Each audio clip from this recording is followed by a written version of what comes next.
Capítulo 1. Pai Rico, Pai Pobre por Robert Kiyosaki. Tive dois pais, um rico e outro pobre. Um era muito instruído e inteligente, tinha o PhD e fizeram um curso universitário de graduação, com duração de 4 anos, em menos de 2. Foi então para a Universidade de Stanford, para a Universidade de Chicago e para a Northwestern University, sempre com bolsa de estudos. O outro pai nunca concluiu o segundo grau. Ambos foram homens bem-sucedidos em suas carreiras e trabalharam arduamente durante toda a vida. Ambos auferiam rendas consideráveis. Contudo, um sempre enfrentou dificuldades financeiras. O outro se tornou o homem mais rico do Havaí. Um morreu deixando milhões de dólares para sua família, para instituições de caridade e para sua igreja. O outro deixou contas a pagar. Ambos eram homens fortes, carismáticos e influentes. Ambos me ofereceram conselhos, mas não aconselharam as mesmas coisas.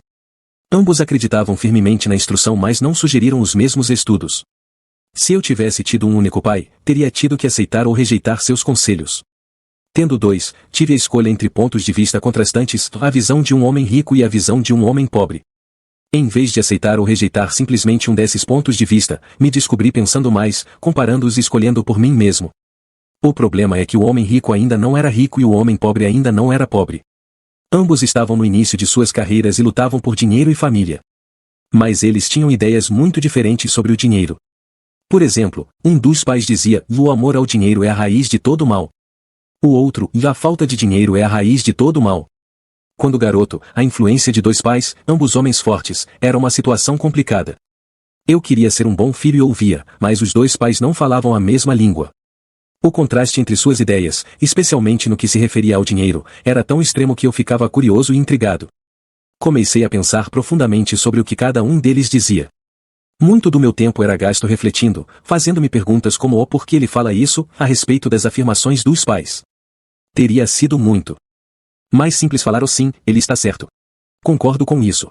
Ou simplesmente rejeitar o ponto de vista dizendo o velho não sabe do que está falando. Porém, tendo dois pais que eu amava, fui forçado a pensar e a escolher um dos caminhos por mim mesmo.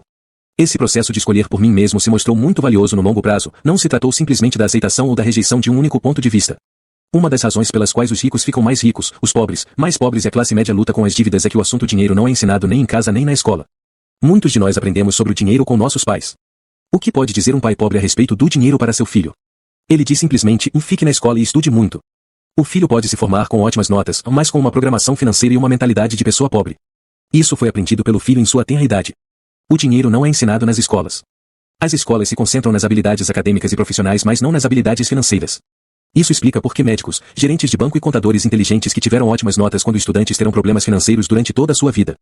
Nossa impressionante dívida nacional se deve em boa medida a políticos e funcionários públicos muito instruídos que tomam decisões financeiras com pouco ou nenhum treinamento na área do dinheiro. Muitas vezes penso no novo milênio e imagino o que acontecerá quando houver milhões de pessoas precisando de assistência financeira e médica. Eles se tornarão dependentes do apoio financeiro de suas famílias ou do governo. O que acontecerá quando o Medicare e a Seguridade Social ficarem sem dinheiro? Como uma nação sobreviverá se ensinar sobre dinheiro continuar sendo tarefa dos pais, cuja maioria será ou já é pobre? Como tive dois pais a me influenciar, aprendi com ambos. Tive que refletir sobre os conselhos de cada um deles e ao fazê-lo percebi o poder e o impacto dos nossos pensamentos sobre nossa própria vida. Por exemplo, um pai costumava falar: não dá para comprar isso. O outro proibia o uso dessas palavras. Insistia em que eu falasse: o que posso fazer para comprar isso? Num caso temos uma afirmação, no outro uma pergunta. Um deixa você sem alternativa, o outro obriga você a refletir. Meu pai, que logo ficaria rico, explicava que ao falar automaticamente não dá para comprar isso, seu cérebro para de trabalhar. Ao perguntar o que posso fazer para comprar isso, você põe seu cérebro trabalhando. Ele não estava dizendo que comprasse tudo o que desejasse. Ele incentivava fanaticamente que exercitasse minha mente, o computador mais poderoso do mundo. Meu cérebro fica mais forte a cada dia porque eu exercito. Quanto mais forte fica, mais dinheiro ganho. Ele acreditava que repetir mecanicamente não dá para comprar isso era um sinal de preguiça mental. Embora ambos os pais trabalhassem com afinco, observei que um deles tinha o hábito de pôr seu cérebro a dormir quando o assunto era dinheiro e o outro tinha o costume de exercitar seu cérebro. O resultado era que, ao longo do tempo, um dos pais ficava mais forte financeiramente, e o outro enfraquecia. Isso não é muito diferente do que ocorre quando uma pessoa faz exercícios físicos regulares enquanto a outra senta no sofá e fica assistindo à televisão. O exercício físico adequado aumenta suas chances de ter boa saúde, e o exercício mental adequado aumenta suas chances de ficar rico. A preguiça reduz tanto a saúde quanto a riqueza. Meus dois pais tinham atitudes mentais diferentes. Um acreditava que os ricos deviam pagar mais impostos para atender os menos afortunados. O outro dizia: os impostos punem os que produzem e recompensam os que não produzem. Um dos pais recomendava: estude arduamente para poder trabalhar em uma boa empresa. O outro falava: estude arduamente para poder comprar uma boa empresa. Um dos pais dizia: e não sou rico porque tenho filhos. O outro: tenho que ser rico por causa de vocês, meus filhos. Um incentivava as conversas sobre dinheiro e negócios na hora do jantar. O outro proibia que se falasse do assunto durante as refeições. Um dizia: em questões de dinheiro seja cuidadoso, não se arrisque. O outro: já aprenda a administrar o risco. Um recomendava: nossa casa é nosso maior investimento e nosso maior patrimônio. O outro: minha casa é uma dívida e se sua casa for seu maior investimento, você terá problemas. Ambos os pais pagavam suas contas no prazo, mas um deles pagava suas contas em primeiro lugar enquanto o outro as deixava para a última hora. Um deles acreditava que a empresa ou o governo deveria cuidar de você e de suas necessidades. Estava sempre preocupado com aumentos salariais, planos de aposentadoria, benefícios médicos, licenças de saúde, férias e outros benefícios. Ele ficava impressionado com 2 de seus tios que foram para o exército e se aposentaram com vários benefícios após 20 anos de serviço ativo. Ele adorava a ideia de assistência médica e serviços de reembolso de alimentos que os militares ofereciam a seus aposentados. Ele também se empolgava com as cátedras vitalícias do sistema universitário. A ideia de estabilidade no emprego e benefícios trabalhistas lhe parecia às vezes mais importante do que o próprio emprego. Dizia frequentemente: trabalhei muito para o governo, mereço essas mordomias. O outro pai acreditava na total autossuficiência financeira. Ele sempre se manifestava contra a mentalidade dos direitos e falava que isso estava criando pessoas fracas e financeiramente necessitadas. Ele dava muita ênfase à competência financeira. Um dos pais lutava para poupar alguns poucos dólares. O outro simplesmente criava investimentos. Um pai me ensinou a escrever um currículo impressionante para que eu pudesse encontrar um bom emprego. O outro me ensinou a fazer sólidos planos financeiros e de negócios de modo que eu pudesse criar empregos. Ter 2 pais fortes me proporcionou o luxo de observar o impacto de diferentes formas de pensar sobre a própria vida. Observei que as pessoas moldam suas vidas por meio de seus pensamentos. Por exemplo, meu pai pobre sempre me dizia: e nunca vou ficar rico. E isso acabou acontecendo. Meu pai rico, por outro lado, sempre se referia a si próprio como sendo rico. Ele dizia coisas como: sou um homem rico e pessoas ricas não fazem isto. Mesmo que estivesse totalmente quebrado após um revés financeiro, ele continuava a se considerar um homem rico. Ele se justificava dizendo: há uma diferença entre ser pobre e estar quebrado. Estar quebrado é algo temporário, ser pobre é algo eterno. Meu pai pobre dizia: não ligo para dinheiro ou o dinheiro não é importante. Meu pai rico sempre dizia: dinheiro é poder. O poder de nossos pensamentos nunca poderá ser medido ou avaliado, mas desde jovem se tornou óbvio para mim a tomada de consciência de meus pensamentos e da forma como me expressava. Observei que meu pai pobre não era pobre por causa do dinheiro que ganhava, que era bastante, mas por causa de seus pensamentos e ações. Quando garoto, tendo 2 pais, me tornei consciente de que deveria ser cuidadoso com os pensamentos que decidisse adotar como meus. A quem ouviria, a meu pai rico ou a meu pai pobre? Embora ambos tivessem um enorme respeito pela educação e pelo aprendizado, eles discordavam quanto ao que era importante aprender. Um queria que eu estudasse arduamente, me formasse e conseguisse um bom emprego para trabalhar pelo dinheiro. Ele queria que eu estudasse para me tornar um profissional, um advogado ou um contador, ou que fosse a uma escola de negócios para obter um MBA. O outro me incentivava a estudar para ficar rico, para entender como funciona o dinheiro e para aprender como fazê-lo trabalhar para mim. Não trabalho por dinheiro, costumava repetir uma e outra vez. O dinheiro trabalha para mim. Com 9 anos de idade resolvi ouvir e aprender com meu pai rico tudo sobre dinheiro. Optei por não dar ouvidos a meu pai pobre, mesmo que fosse ele quem possuísse todos os títulos universitários. Uma lição de Robert Frost. Robert Frost é meu poeta favorito.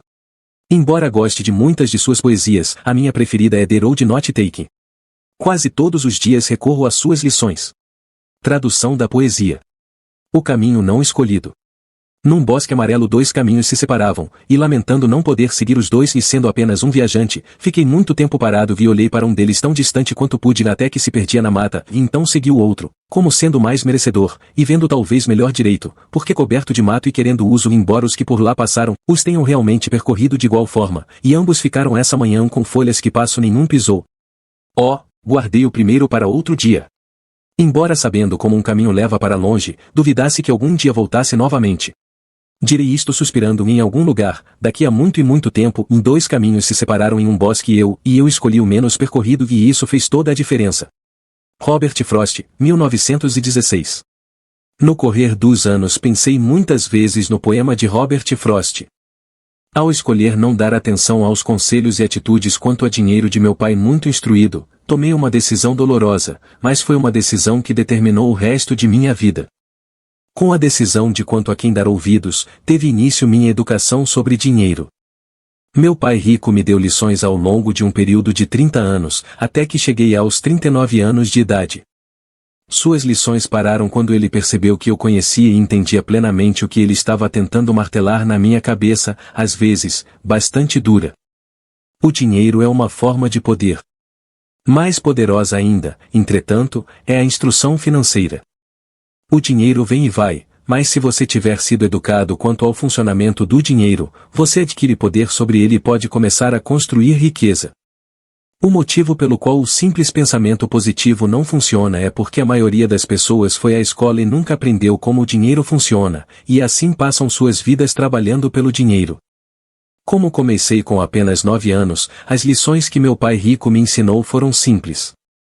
E quando tudo foi dito e tudo foi feito, encontramos apenas 6 lições, repetidas ao longo de 30 anos. Este livro trata dessas 6 lições, expostas da maneira mais simples possível, da forma como meu pai rico as passou para mim. Estas lições não pretendem ser respostas e sim marcos. Marcos que o ajudarão, a você e a seus filhos, a se tornar mais rico, não importa o que aconteça em um mundo de crescente mudança e incerteza. Lição 1. Os ricos não trabalham pelo dinheiro. Lição 2. Para que alfabetização financeira? Lição 3. Cuide de seus negócios. Lição 4. A história dos impostos e o poder da sociedade anônima. Lição 5. Os ricos inventam dinheiro. Lição 6. Trabalhe para aprender, não trabalhe pelo dinheiro. Gostou do vídeo? Não esqueça de curtir. Me diga aqui nos comentários qual livro você deseja ouvir, sua opinião e muito importante, não se esqueça também de se inscrever e ativar o sininho.